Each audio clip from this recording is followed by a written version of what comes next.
We're joined by the SEC Tournament Champion head coach Dawn Staley, Tournament MVP Chloe Kitts, and Sanaya Fagan. We'll begin with questions for the student athletes, then we'll take questions for Coach. Start here in the front, DC. Chloe and Sanaya, if you could both take this. The defense was really on point today, especially in that second quarter. How much did y'all concentrate on that leading up to this game, and was there something different than maybe the other two times that you played Texas? We were all locked in. We all wanted to win, so we all went out there and gave us their best shot. Yeah, we just tried to match their intensity and just go out there strong and hard. Over on the right, Cora. Sanaya, when you think about your journey at South Carolina, to have these kind of performances this weekend on both sides of the ball to help you guys win a third straight championship, just what does this moment mean to you? It means a lot to me just to know that I trusted my process and Coach trusted me as well, and I went out there and did what I had to do. The back. This one's for the both of y'all. In that second quarter, the crowd really got going. I think y'all started on a 17-0 run. Obviously, Colonial Life was great, but how does this environment compare to the y'all's home gym? I mean, it's amazing. It almost feels the same. All those fans came out and supported us. We appreciate it so much. Yeah, it's like a home game away from home. Right. I didn't think they were that loud. we want this to be the SEC tournament home. We want to keep this as a... They weren't loud enough, honestly. Yeah, CLA's way louder. What? In the front, Cora. Sanaya, the way Chloe played this weekend, just what did you see from your perspective of what was working so well for her, and just what did you think of her performances this weekend? I think Chloe's a dog. I mean, inside, outside, whatever you give her, you tell her go, she gonna go, and she gonna get that bucket. So, I mean, give total props to her, MVP, well deserved. Thanks, sweetie. Welcome. All right, Corey. Sanaya, you've played a lot of basketball games with Bree Hall. I wanted to get your take on her defensive performance today. I know she was tasked some of the time with guard Madison Booker. I know you've, again, seen her kind of lock down a lot of the other team's best player. What did you think of how Bree played defensively today? I think she did great. When she has an assignment, she sits there, she studies it, and she takes her time to learn what she needs to do. She asks questions, and she goes out there and do what she needs to do.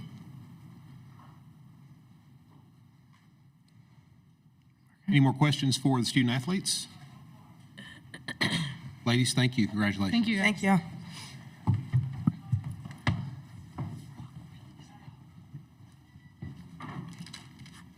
We'll take questions for Coach. Dawn, the same thing. The defense just seemed really locked in. Do you think that was the best defensive performance that y'all have had this year?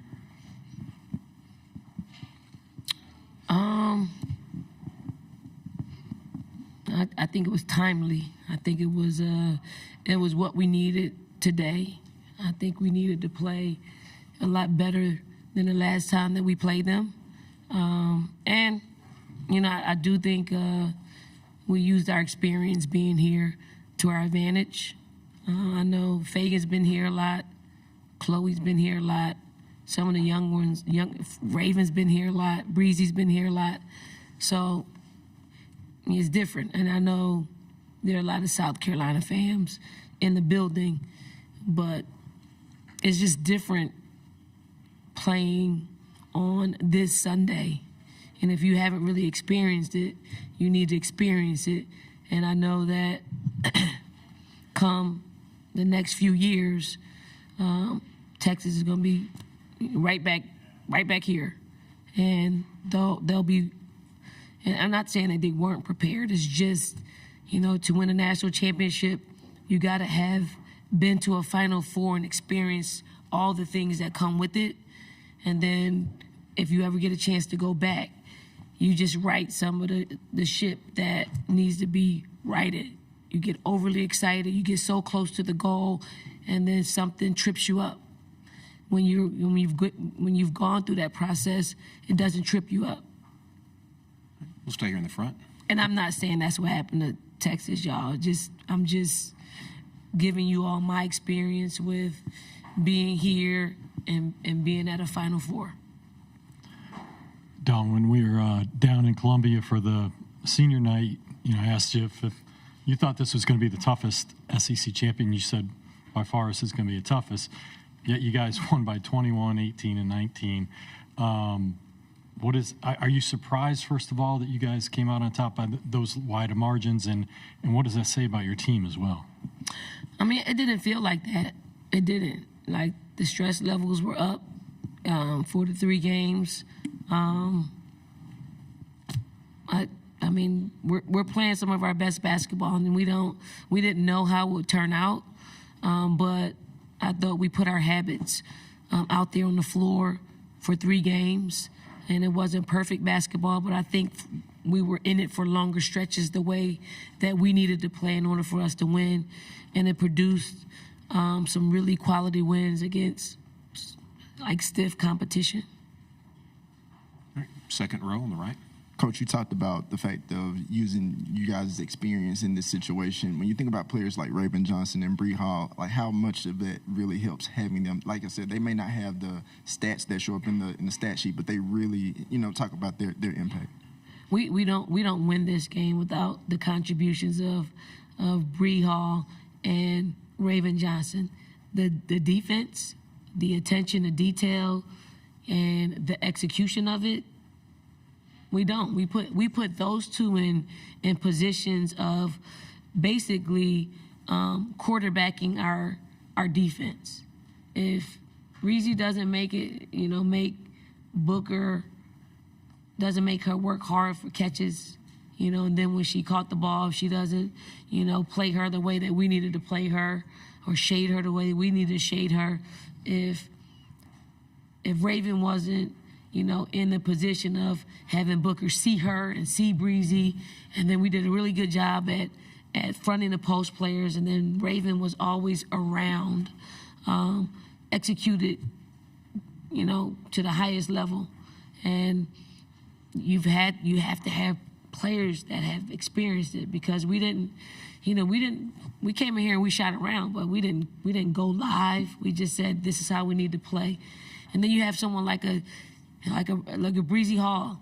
Like we were going over some of their high frequency sets at shoot around, and it was a set that most teams run, and I asked them if they wanted to go through it, and they were like, no, give us the hard stuff, like give us the hard sets. It is that she was locked in to the game plan and wanted to know what she needed to do in order for us, for her to help us win another championship. Front row on the right. Sanaya Fagan was just so important for you guys, so consistent, especially going against, some of the best post players in the conference in semifinals and today. Just when you think about her journey and buying to that process, just what did you think of her consistency this weekend, and how special is it to see a player have this kind of moment? It's kind of really cool to see someone go through their process, and probably the first 3 years of her college career didn't quite look or feel or sound like what she was capable of. And I will say that I never let Fagan play less than her standard.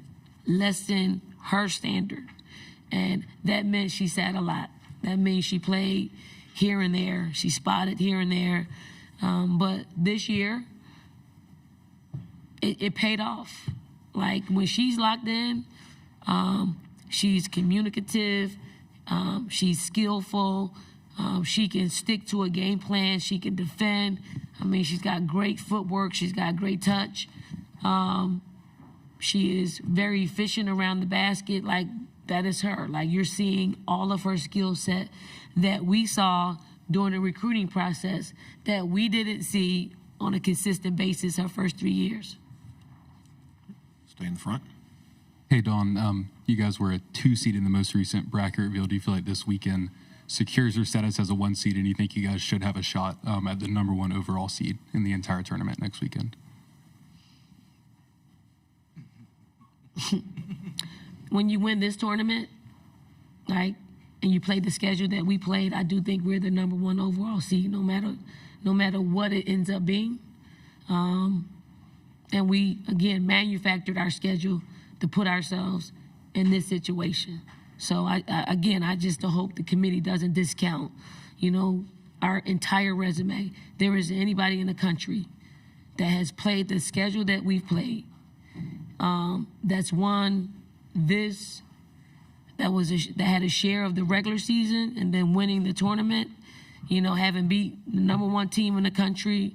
I think Oklahoma's 12. Are they 12? Right? I don't know. They're a top team in the country, and Vandy is a tournament team. Like, there's no one. There's no one. So, I'm shocked that we were the number 2 seed. I was very shocked. If beating us gives the people who beat us so much credit, like that you get so much credit for beating us, and yet when we've had some of the toughest stretches in the country and we came out of it unscathed, you can't discount that. Like, you can't discredit that. And I'm going to speak out about it because I have to, because you got to hear the voice of the other side. Because if you don't think our body of work deserves it, then somebody needs to speak out on it. And if it's not us, if it's not our conference, if it's not whoever, I'm going to go down fighting. I am going to go down fighting for what our team earned. Here in the middle. Coach, every opposing coach has been asked about the crowd playing against you guys. Not to say that the crowd isn't impactful, but do you think sometimes there's just too much made of it? I mean, for example, LSU shot 18 of 57 last night against LSU. Texas shot 18 of 57 against LSU in a neutral crowd, and then today 16 of 54, and a lot to be made about, the shooting woes being because of the crowd. Do you think there's sometimes too much to be made of that? I'm going to be real. Like, it isn't advantageous for us, okay? I will say this. I mean, everybody has an opportunity to buy a ticket. They do. If this was played, I don't know, in Mississippi, right? Our fans are still coming. They're coming to wherever we are. We build up, an incredible fan base that travels. Our fans were in Paris last year when we opened the season. Our fans were in Vegas when we opened the season this year. So wherever we are, they're going to travel. I think this location is great. If we're not here, another conference will be here. So, and I think we need to consider the fans too. I mean, it's a great city. Like, it's a great city. There's so much to do.